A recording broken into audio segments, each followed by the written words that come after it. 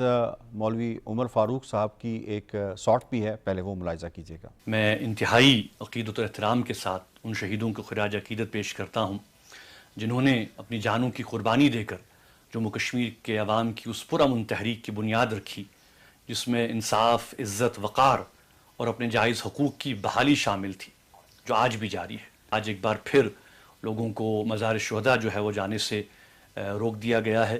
جہاں وہ فاتح خوانی کرتے، انہیں خراج عقیدت ادا کرتے۔ مزار شہداء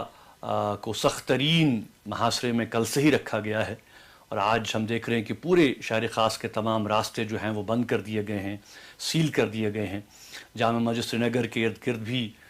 سخت پابندیاں عائد کر دی گئی ہیں، اور مجھے بھی ایک بار پھر گھر میں نظر بند کر دیا گیا ہے، اور باقی سیاسی قیادت کو بھی نظر بند کر دیا گیا ہے۔ لیکن میں یہاں یہ بات کہنا چاہتا ہوں کہ مزاروں پر پہرے بٹھا کر راستوں کو بند تو کیا جا سکتا ہے، لوگوں کو گھروں میں بند کیا جا سکتا ہے، محصور کیا جا سکتا ہے، لیکن عوام کے دل و دماغ میں جو شہداء کی یاد ہے اس کو ہرگز نہیں مٹایا جا سکتا، وہ ہمارے دلوں میں زندہ ہیں۔ جی، عمر فاروق صاحب خیالات کا اظہار کر رہے تھے کشمیریوں کی ترجمانی کرتے ہوئے۔ شمیم شال صاحبہ، سب سے پہلے میں آپ کو اس میں انوالو کروں گا، کتنا بڑا واقعہ، اور آج بھی جو کشمیریوں کی 5ویں نسل ہے وہ اس واقعے کو کس اہمیت سے دیکھتی ہے؟ آج کا دن جو ہے وہ جو موجودہ جدوجہد ہے اس کی داغ بیل 1931 13 جولائی کو جو ڈالی گئی ہیں، وہ تحریک نہ کسی کی ذاتی میراث ہے نہ تھی، وہ تحریک سیاسی تحریک تھی، اور اس تحریک میں مرد و زن اور خصوصاً نوجوانوں نے جس طرح سے ڈوگرا راج کو للکارا اور سڑکوں پر جس طرح سے وہ آگے،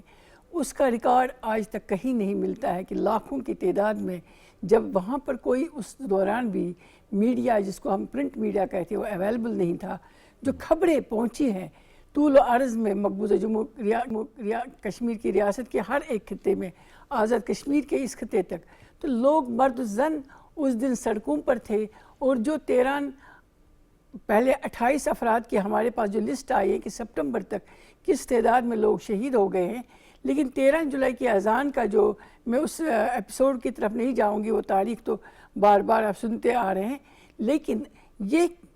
اثاثہ جو ہے، یہ اثاثہ وہی ہے جو آج تک ہم کیری کر رہے ہیں، اور یہ تحریک ہم چلا رہے ہیں جس میں لاکھوں لوگ شہید بھی ہو گئے ہیں۔ اس دوران جو کچھ ہو گیا ہے، دوسرے دن کی جو سب سے بڑی خوبصورت بات ہے اور گہری بات ہے کہ ہزاروں کے قریب جب لوگوں کو شہید کیا گیا، 21 لوگوں کو، اور پھر 28 تک ان کی تعداد پہنچی، تو خواتین جو سڑکوں پر آئی، ان خواتین میں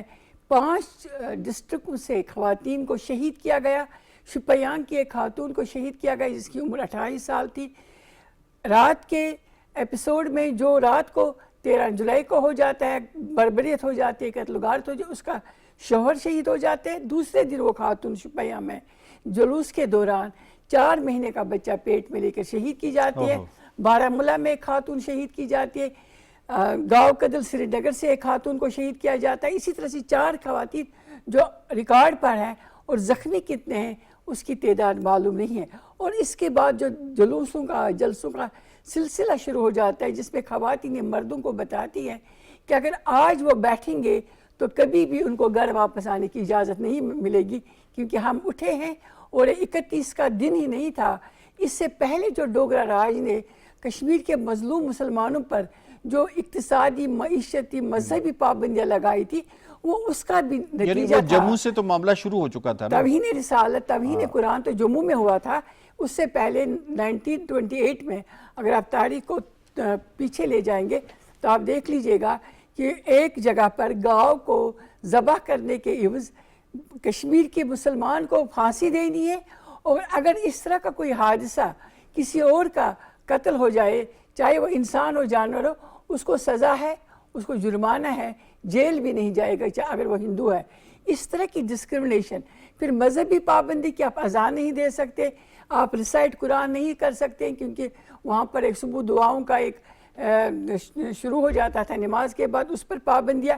شادیوں پر پابندیاں ہے، 50% ٹیکس شادیوں پر لگایا جاتا تھا، اور اگر شادی کرنے والا گھر میں سادگی سے شادی کرتا تھا، اس زمانے میں شادیاں سادگی سے ہوتی تھی، اس کو 50% ٹیکس دینے کے بغیر وہ نہیں دے پاتا ہے، اس کو 13 دن بیگار جس کو کہتے ہیں، بغیر معاوضے کے اس کو ڈیوٹی دینی ہے، مزدوری کرنی ہے، جسمانی تکلیفیں اس کو اٹھانی ہے، تو لوگ شادیوں سے بھی گریز اور یہ صرف کرتے تھے۔ مسلمانوں کے لیے تھا؟ یہ صرف مسلمانوں کے لیے تھا۔ اس کے بعد ہم دیکھتے ہیں یہ تحریک جب شروع ہو جاتی ہے، اس تحریک نے اس بڑی تنظیم کی، اس بڑی سیاسی نظم کو جنم دیا ہے جس کو ہم مسلم کانفرنس کہتے ہیں 1932 میں، اور مسلمان، پوری ریاست کے مسلمان اس سیاسی جو وجود میں آ گئے ایک پلیٹ فارم، اس کے ساتھ منسلک ہو گئے ڈوگرا راج کے انیشلی خلاف۔ شیخ عبداللہ بھی اس کا حصہ تھا، چونکہ شیخ عبداللہ اس وقت بہت ہی ایکٹیو تھے، لیکن کس طریقے سے آگے جب ہم دیکھتے ہیں کہ کس طریقے سے مصلحت شیخ کا شکار عبداللہ ہو کو گئے۔ ٹھیک۔ نہ صرف مصلحت کے ساتھ ایک لالچ، ایک حکومت بنانے کا ایک خواب جو اس کو دکھایا گیا تھا، اس کو وزیر اعظم سو کال جیسے آج وزیر اعلیٰ ہے اس طرح کا وزیر اعظم بنانے کا جو اس کو خواب دکھایا گیا، اس نے وہ جس نقصان پہنچایا اس تاریخ کو، وہ ایک الگ داستان ہے۔ ٹھیک ہے۔ لیکن 31 کی جو 1931 کی جو ایک جدوجہد ہے، اس نے اس سیاسی جو میراث ہمارے پاس اب موجود ہے، جو کسی کی میراث نہیں ہے، جو تمام لوگوں کا ورثہ ہے، جس کی حفاظت ہم نے خون سے کی ہے، جس میں بچوں نے، خواتین کا، جس میں آپ نے خود ذکر کیا ہے کہ ہمارے کتنے لوگ غائب ہو گئے ہیں، کتنے ہمارے ہاف وڈوز ہیں، وہ اسی کا تسلسل ہے کہ بھارت اسی کو نہ صرف ہندوستان میں پھر روایت کے طور پر چلاتا آ رہا ہے بلکہ مقبوضہ کشمیر ٹھیک ہے، میں آپ کا پوائنٹ آ گیا۔ میں ڈاکٹر ولید رسول ہر ایک صاحب چیز کو۔ آپ کو اس میں شامل کروں گا۔ ڈاکٹر صاحب فرمائیے، آج مزار شہداء پر اتنے عرصے کے بعد کیوں پابندی ہے، کیوں جانے نہیں دیا گیا میروائس کو، اور ایون عمر عبداللہ کو بھی اگر جانا پڑتا ہے تو دیوار پھلانگ کے جانا پڑتا ہے؟ دیکھیں، اگر آپ نا اس کو ریزسٹنس کے پرزم میں دیکھیں گے تو وہ اذان اب بھی جاری ہے، وہ حق کی اذان تھی، اور وہی اذان وجہ ہے جو ہمارا پاکستان کے ساتھ رشتہ ہے۔ ایک دوسرا یہ کہ جو اس اذان پہ اس وقت 26 لوگ شہید ہوئے ہیں، اور ایک بندے نے شیخ، جو وہ زخمی تھا، تو اس نے شیخ عبداللہ کے کان میں کہا، میں نے اپنا فرض ادا کیا،